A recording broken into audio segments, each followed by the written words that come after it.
I'm Stephen Montano, and this is Blood Skies. He sees the city. It stands beyond fields of broken sand and salt estuaries, at the edge of a frozen sea, opposite a forlorn tower of black metal and razor protrusions. It is a city of the living. It looks unnatural, like it doesn't belong. The city teeters at the edge of a frozen marsh. Transparent frost limes the outer city walls, and strange insects like cursive figures lie petrified in ice that has been colored dark with dirt and rust. A frozen sun illuminates the white-gray fields. He feels as if he has never seen it before. Cold and bitter wind curls off the surface of the frozen sea, and it carries the smells of corrosive salt, alien fish, undying fog, and arcane steam. The sky is striated in alternating layers of dark and light, a cross-section like aerial soil, and the horizon is simultaneously too far away and too close. The debris-filled sky is two-dimensional, like a flat screen. Nothing seems to belong. The world has been cleaved and then fused back together by a blind hand.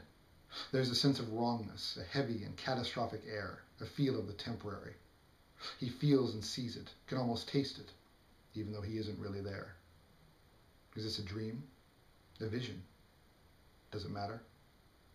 He sees into the heart of Thorn and gazes at its angled towers and iron catwalks, at its crenellated domes and flying bunkers. There are fields of half-built ships that will someday sail through the air.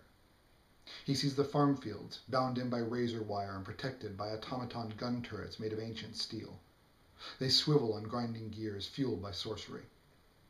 Low in the sky are dirigibles piloted by lightweight gull aeronauts. They are unpeople, dwarf and misshapen, bound by the shared knowledge that they have been changed but forever unaware of what was done to them. In a way, the gull are representatives of the entire world. Things were different before the black, and everyone knows it. But no one knows how. He soars over the rooftops, cognizant of the fact that he is flying, but unable to feel the experience. He is an intangible.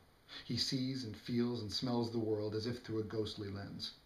He is a spiritual camera, a robot essence with no form, a medium.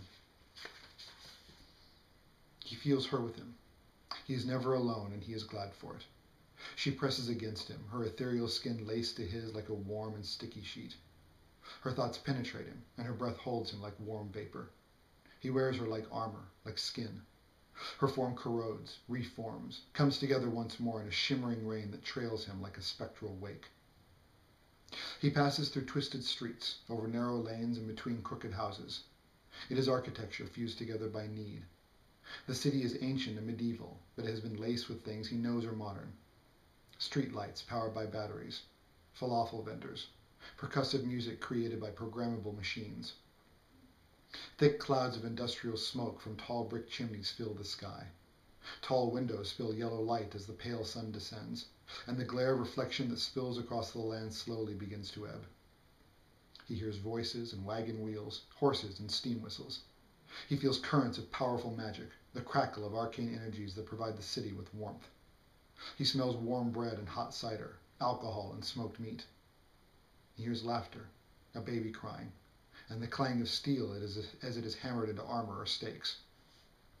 There are crosses everywhere, all over the city. They hang over doorways, are imprinted on buildings, and have been drawn on the road in hex chalk and blessed inks. The crosses are made of iron and bronze, hammered and hand-painted, tall and thin, or fat and squat. Some more resemble ankhs, while some look like blades. None of them do any good, and everyone knows it. But the crosses aren't there for practical purpose. They are symbols of the ongoing conflict. The nearest bone spire stands at the far end of a vast network of fields made of ice and salt, past broken channels of sluggish dirt-filled water and shattered stone. From the walls of thorn, the bone spire is little more than a black sliver, a malevolent needle surrounded by a nimbus of roaming shadow. It is only one of many, but it is from there that most of the attacks against the city of Thorn are launched. He wants to dream of a world where none of this has happened, of a place without the black. He wants to dream of a place where his shattered memories of a peaceful childhood are untarnished, of a sky that doesn't darken, of a world that doesn't smell of rot. He wants to dream of a place where he can lay down and go to sleep without the fear of never waking up. He doesn't know why, instead. He dreams of this place, this world that he already knows, the world that he wants to escape, but wakes up to inevitably, every day. All he wants is to dream of something different. He wants to dream of a place where he is not afraid.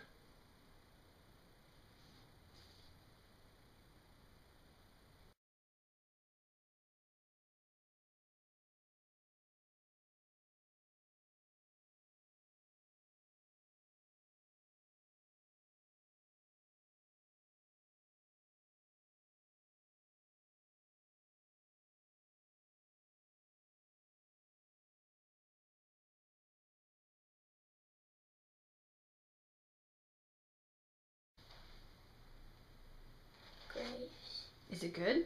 Yep. What did the vampires do? There's no vampires. Oh. Oh. Yeah, there are. What do they do? They bite. And bite people. And